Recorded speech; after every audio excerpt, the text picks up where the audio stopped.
கரெக்டா மேட்சுக்கு வணக்கம். ஸோ இதுக்கு முன்னாடி ஐபிஎல் பத்தி நிறைய அப்டேட் பார்த்தாச்சு.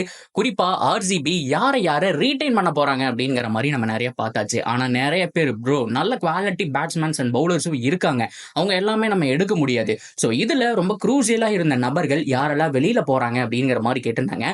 ஆர்சிபி கண்டிப்பா இவங்களை ரீடெயின் பண்ண சான்ஸ் இல்ல, ஆப்ஷன்ல வாங்குறதுக்கு மட்டும்தான் சான்ஸ் இருக்கு. அந்த மாதிரியான பிளேயர்ஸ் எல்லாம் யாரு என்ன ஏது அப்படிங்கிற கம்ப்ளீட் டீடைல் இந்த வீடியோல பார்த்து தெரிஞ்சுக்கலாம். அதுக்கு முன்னாடி ஃபர்ஸ்ட் டைம் சேனல் வரீங்கன்னா மறக்காம சப்ஸ்கிரைப் பண்ணி சப்போர்ட் பண்ணுங்க. அப்போ அப்டேட் எல்லாமே உங்களை வந்து சேரும். சரி வாங்க வீடியோக்குள்ள போலாம்.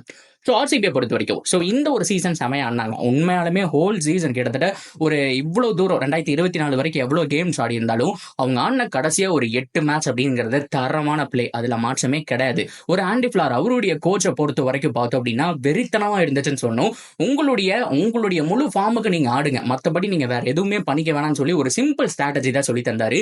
அதை தாண்டி ரொம்ப முக்கியமா ஃபாரின் பவுலர் ஸ்டாப்லி உள்ள வரணுமா, அல்சாரி ஜோசப் உள்ள வரணுமான்னு சொல்லிட்டு அவ்வளவு குழப்பிட்டு இருந்தோம்.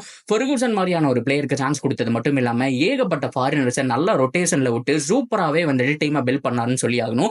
அண்ட் லோம்ரோர் மாதிரியான பிளேயர்க்குலாம் வந்துட்டு தம்பி நீ வந்துட்டு பொறுமையா ஆடணுங்கிற அவசியம் கிடையாது, போய் ஒரு 10 பால் 15 பால் பிடிச்சி எனக்கு ஒரு 30 ரன் அடிச்சு கொடு, அது போதுங்கிற மாதிரி ஒரு ஃப்ரீடம் கொடுத்தாரு.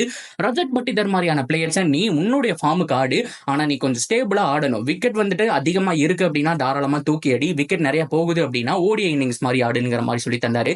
அண்ட் வில் ஜாக்ஸ் தம்பி நீ தான்ப்பா இந்த டீம் உடைய குரூசியல் அப்படின்னு சொல்லி அவரையும் சும்மா வேற லெவல்ல கொண்டு வந்து விட்டாருங்கிறதுல மாற்றமே கிடையாதுங்க. ஸோ இந்த மாதிரி தான் என்டையர் ஆர்சிபி யூனிட்டுமே இருந்துச்சு. ஒவ்வொரு பர்ஃபார்மன்ஸுமே வெறித்தனமா இருந்துச்சு. குறிப்பா ஃபேப் டு பிளஸி இனிஷியல் மேட்சஸ் எல்லாம் வந்துட்டு அங்கங்க தட்டி தடுமாறி ஆடிட்டே இருந்தாலும் கடைசி மேட்சஸ்ல அவர் பர்ஃபார்மன்ஸ் அப்பவும் வரல. இனிஷியல் மேட்சஸ் ஓரளவுக்கு சிஎஸ்கே கூட நல்லா ஸ்டார்ட் பண்ணாரு, அதுக்கப்புறம் கொஞ்சம் தேஞ்சு போச்சு. ஸோ அந்த மாதிரி சமயத்தில் கடைசி ரொம்ப குரூசியல் கேம்ஸ்ல பர்ஃபார்மன்ஸ் வரல அப்படிங்கும் போது விராட் கோலி கொஞ்சம் கேரி ஆன் பண்ணி கொண்டு போனாரு. அதுக்கப்புறம் ரஜத் பட்டிதர் கிட்ட ஒப்படைச்சாரு. ஸோ அங்கங்க நம்ம ரொம்ப முக்கியமான கேமியோஸ் லோம்ரோடைய கேமியோஸ் பார்த்தோம். அண்ட் டிகே அவருடைய பர்ஃபார்மன்ஸ் அப்படிங்கிறது வந்துட்டு சும்மா பீக் லெவல்ல இருந்ததுன்னு சொல்லி ஆகணும். ஸோ இந்த மாதிரி ஒவ்வொரு மேட்சுமே ரொம்ப குரூசியலா இருந்துச்சு. அதுலயும் கேகேஆர் கூட எஸ்பெஷலி கரண் சர்மா கடைசியா குரூசியல் ரன் அடிச்சு கொடுப்பாரு மிச்சல் ஸ்டாக்கு எதிராக.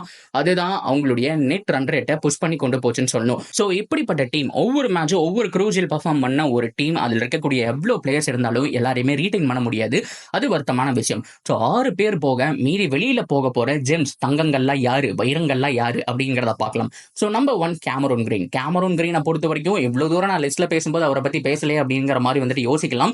எஸ் பவுலரா ஓரளவுக்கு நல்லா பர்ஃபார்ம் பண்ணாருங்க. எப்போ விக்கெட் வேணுமோ அவர் வந்தோடனே முதல் ஓவரில் விக்கெட் எடுத்து கொடுத்தாரு. சிஎஸ்கே கூடயும் குரூசியலான விக்கெட்ஸ் நம்ம பார்த்திருப்போம்.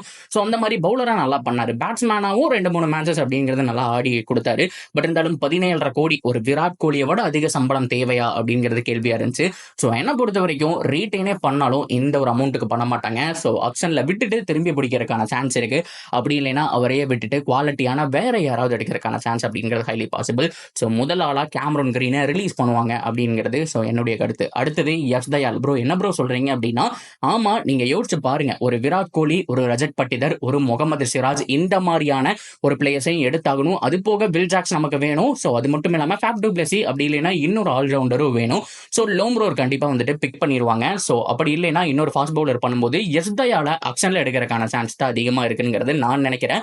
மேபி அவங்க வந்துட்டு லோம்ரோருக்கு பிளான் பண்ணல, லோம்ரோர் வேண்டாம் ப்ரோ எங்களுக்கு பிரச்சனை இல்லை ஆப்ஷன்ல விட்டா கூட எடுத்துக்கலாம் அப்படிங்கிற மாதிரி யோசிச்சாங்க அப்படின்னா எஸ் தயால ரீடைன் பண்ணுவாங்க. ஆனா என்ன பொறுத்த வரைக்கும் எஸ் தயால மறுபடியும் கழட்டி விட்டுட்டு ஆப்ஷன்ல மறுபடியும் ஒரு கம்மி பிரைஸுக்கு ஒரு 6 கோடிக்குள்ள கிடைக்கிறாப்லையா, 6 கோடி கொஞ்சம் எக்ஸ்பென்சிவ் தான், பட் இருந்தாலும் கிடைக்கிறாப்லையா அப்படிங்கிற மாதிரி பார்ப்பாங்க. ஏன்னா லாஸ்ட் மேட்சஸ் எல்லாம் நல்லா ப்ராமிசிங்கா பர்ஃபார்ம் பண்ணியிருக்காருங்க. ஸோ கண்டிப்பா என்ன பொறுத்த வரைக்கும் டூ ஆர் டை தான். ஒன்னு கண்டிப்பா ரீடைன் பண்றதுக்கான சான்ஸும் இருக்கு, அப்படி இல்லைன்னா நீ போ நாங்க ஆப்ஷன்ல நான் பாத்துக்கிறோம் அப்படிங்கிற மாதிரி எடுக்கலாம். யாருக்கு தெரியும், இவருக்கு கூட ஆர்டிஎம் போற கூட சான்ஸ் இருக்கு.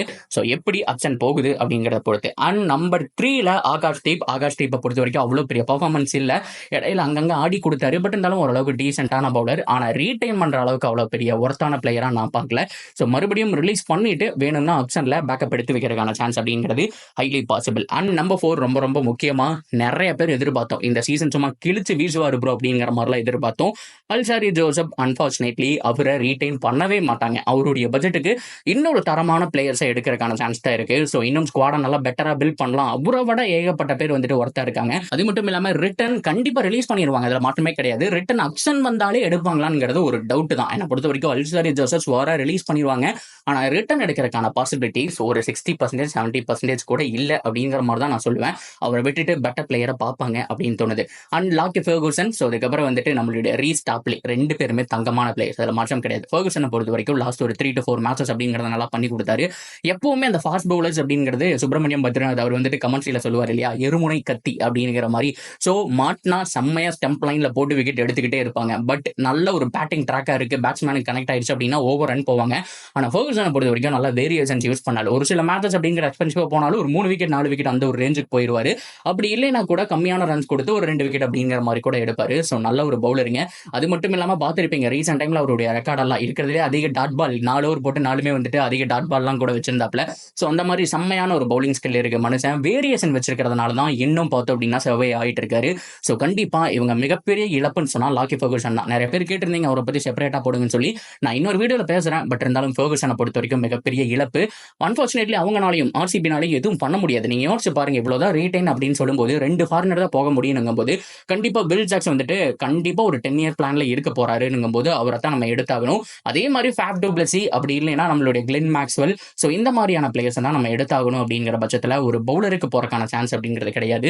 மேபி ஒரு ஆர்டிஎம் கார்டை நம்ம வச்சுக்கலாம் அப்படின்னா ஃபர்கூசனுக்கோ இல்லை மற்ற பிளேயருக்கோ வச்சுக்கலாமே தவிர ஸோ என்ன பண்ண போறாங்க அப்படிங்கிறது ஒரு டவுட் தான். அண்ட் ஃபைனலாக லக்கி சாம் கரண் சர்மாவை பொறுத்த வரைக்கும் நான் நிறைய பேசிட்டேன். ஆர்சிபியோட லக்கி சாம்னு சொல்லி ஆகணும். ஆர்சிபி மட்டும் கிடையாது, அவர் விளையாண்ட எல்லா டீமுக்கே லக்கி சாம் தான்.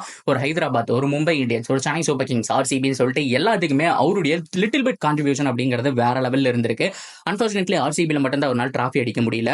இருந்தாலும் மிச்சல் ஸ்டாக்கு எதிராக ஒரு 3 6 அடிப்பாருங்க. அந்த ஒரு 3 6 தான் நெட் ரன் ரேட்டை கீழே விடாம தாக்கு பிடிச்சதுன்னு சொல்லி ஆகணும். அந்த மேட்ச் வந்துட்டு கரண் சர்மா வந்துட்டு ஒரு 20 ரன் வித்தியாசத்தில் தோத்துட்டாங்கன்னு வச்சுக்கோங்களேன். சிஎஸ்கேவே பீட் பண்ணியிருந்தாலும் ஆர்சிபி உள்ள வந்திருக்க மாட்டாங்க. ஸோ அப்பவும் லக்கி சாமா ஓரளவுக்கு வந்துட்டு பேட்டிங்ல காமிச்சிருக்காரு. பேட்டிங் ஓரளவுக்கு டீசெண்டா ஆடக்கூடிய ஆள் தான். ஆல்ரவுண்டர்னு சொல்ல முடியாட்டியும் டீசெண்டா ஆடுவாரு.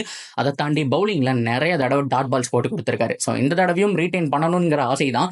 ஆனா டாப் 6க்குள்ள அவர் வரமாட்டாரு. ஆப்ஷன்ல விட்டு மறுபடியும் பிடிக்கிறதுக்கான சான்ஸ் தான் இருக்கு.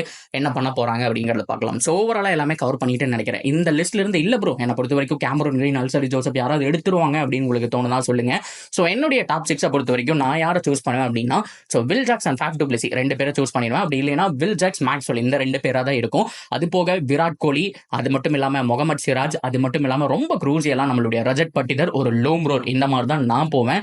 ஸோ நீங்க உங்களுடைய சாய்ஸ் என்ன அப்படிங்கிற மாதிரி சொல்லுங்க. ஒரு கேமரூன் கிரீனை கொண்டு வருவீங்களா, இல்ல ஒரு எக்ஸ்ட்ரா பேட்ஸ்மேன் மற்ற ஒரு பிளேயர்ஸை வந்துட்டு கொண்டு வருவீங்களா, எந்த இடத்துல ஃபிட் பண்ணுவீங்க அப்படிங்கிற மாதிரியும் சொல்லுங்க. தொடர்ந்து அப்டேட்டுக்கு சேனலோட இணைஞ்சிருங்க. மறக்காம சப்ஸ்கிரைப் பண்ணி சப்போர்ட் பண்ணுங்க.